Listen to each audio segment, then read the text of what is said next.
kemungkinan yang dimaksudkan dengan ada nabi-nabi yang diceritakan dan ada yang tidak diceritakan itu adalah sebelum Nabi Muhammad diutus jadi Rasul. Ketika Nabi Muhammad diutus jadi Rasul sudah selesai. Karena dia khatamul anbiya wal mursalin, nabi penutup, nabi terakhir. Setelah itu tidak ada nabi lagi. Jadi nggak mungkin ada nabi yang lahir pada tahun setelah tahun 571 ditambah 40 ya. Kan 571 lahirnya. 40 jadi berapa? 631. Ya. 571 40. Kan diangkatnya 40 tahun.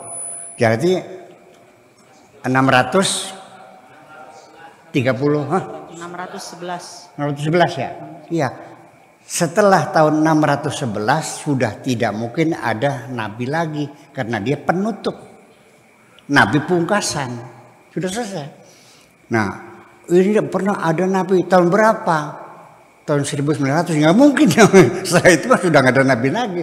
Nabi Muhammad itu adalah nabi yang terakhir. Jadi kemungkinan ada nabi di tempat yang lain yang tidak diceritakan dalam Al-Quran itu adalah sebelum tahun 611. Itu saja. Setelah nabi dan rasul itulah nabi terakhir, la nabiyya ba'dah. Kemudian sifat kenabian pada setiap generasi, setiap kelompok dan kabilah itu berlaku lokal. Sehingga pada zaman yang sama ada dua nabi dengan syariat yang berbeda. Ya. Ada 2, 3, 4 nabi malah. Ya kan? Itu dalam satu saat yang sama, yang satu di Mesir, yang satu di Irak, yang satu di Syria, yang ada masalah dengan syariat yang berbeda, syariat yang berbeda, Tuhan yang sama. Syariat akan mengikuti situasi dan kondisi. Syariat itu sifatnya selalu kondisional. Pada zaman Nabi Muhammad, kakak adik boleh dikawinkan enggak? Pada zaman Nabi Adam, kakak adik dikawinkan boleh enggak? Kenapa boleh? Sekarang boleh enggak? Ya sudah berapa? Ya kan begitu. Dulu pada zaman Nabi Muhammad perbudakan dilarang enggak? Sekarang boleh diteruskan enggak? Melawan ada yang hak asasi manusia, melawan dunia. Nah itu kan persoalannya. Jadi kalau namanya fikih itu sifatnya selalu kondisional. Iya, selalu sifatnya kondisional dan situasional. Dan fikih itu tidak lebih adalah dugaan-dugaan. Jadi kalau dugaan tidak pasti kebenarannya. Hanya dugaan kebenarannya lebih besar gitu aja pertanyaan, tapi pasti yang enggak. Itu. Jadi artinya bahwa Siddhartha Gautama tahun berapa? Coba dihitung, dilihat tahun berapa. Kalau sebelum Nabi Muhammad jadi Rasul ya mungkin. Tapi kalau sudah setelah Nabi Muhammad ya nggak mungkin dong. Karena Nabi Muhammad dengan Nabi yang lain Nabi bersifat regional, bersifat lokal. Kalau kenabian Nabi Muhammad itu bersifat universal. Wa ma arsalnaka illa rahmatan lil alamin, berlaku untuk seluruh umat manusia di bumi ini. Kalau yang itu ke suku masing-masing. Nah, seperti di tanah Jawa.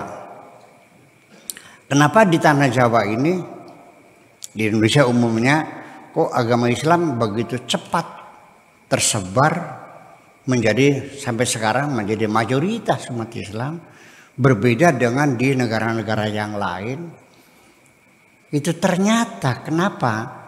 Karena Tuhannya orang Jawa, orang Indonesia itu sama dengan Tuhannya umat Islam, yaitu Tuhan yang tidak bisa dilihat. Laisa kamitslihi syai'un, namanya agama kapitayang. Jadi bukan agama Hindu, Buddha dan sebagainya, bukan, tapi ya agamanya agama lokal kita, namanya agama Kapitayang. Tuhan itu tidak bisa diimajinasikan seperti apa. Dan tidak mungkin bisa dilihat. Jadi sama dengan ketuhanan Islam. Jangan-jangan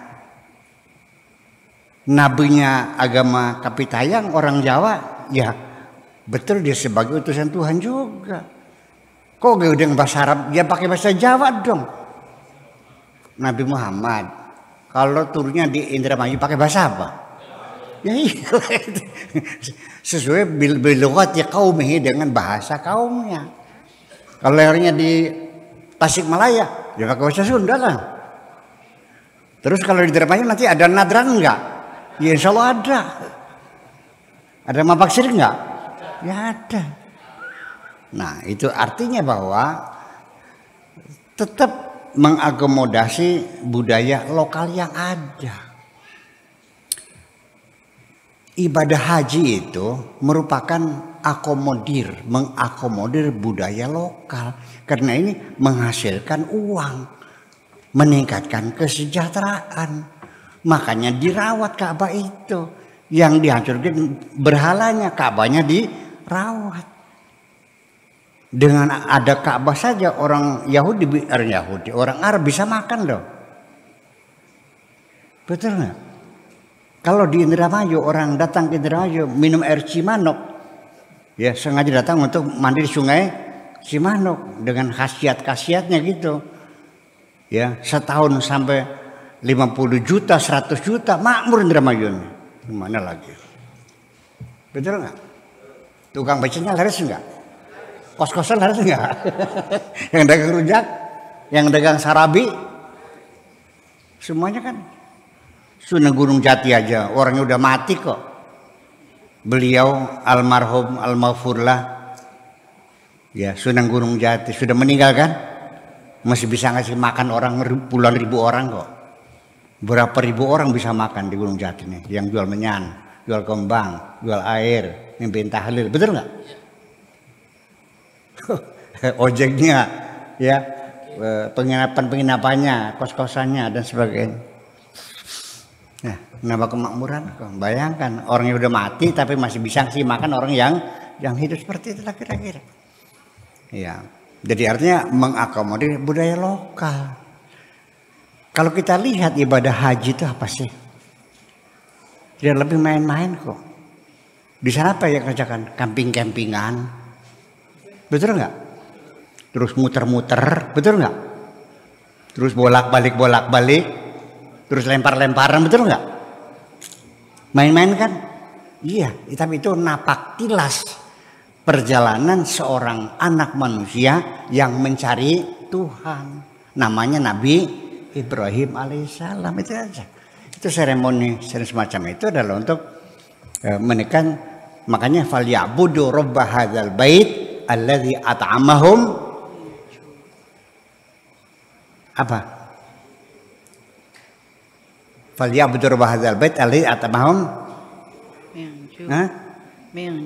min ju' wa amanahum min khauf.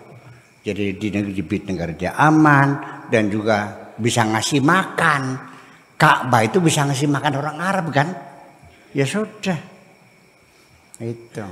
Jadi itu milik umat Islam sebetulnya mah. Karena sejarahnya begitu ya, karena milik keluarga Saudi kan gitu. Ya udah. Tapi tuntutan orang untuk minta Mekah dan Madinah harus di-manage oleh organisasi Islam dunia sudah lama. Kalau sekarang kan milik Saudi, betul nggak? Iya, itu aja. Nah, jadi kembali lagi bahwa nabi-nabi yang setelah diutusnya Nabi Muhammad dinyatakan sudah tidak mungkin ada nabi lagi karena beliau adalah nabi yang terakhir. Ya, syariat nabi-nabi ada yang bersifat lokal, ada yang regional, dan ada yang universal. Nabi Muhammad syariatnya bersifat universal. Adapun Nabi Adam, Idris, Nabi Nuh, Nabi Saleh itu sifatnya lokal. Atau paling tidak seperti Nabi Musa itu sifatnya regional. Nah itu. Kemudian lagi kita tidak boleh membeda-bedakan antara satu nabi dengan nabi yang lainnya. Semuanya satu level, kecuali Allah yang menjelaskan bahwa nabi ini adalah nabi lebih hebat, itu Allah yang menentukan. Kita tidak boleh membeda-bedakan satu nabi dengan nabi yang lain.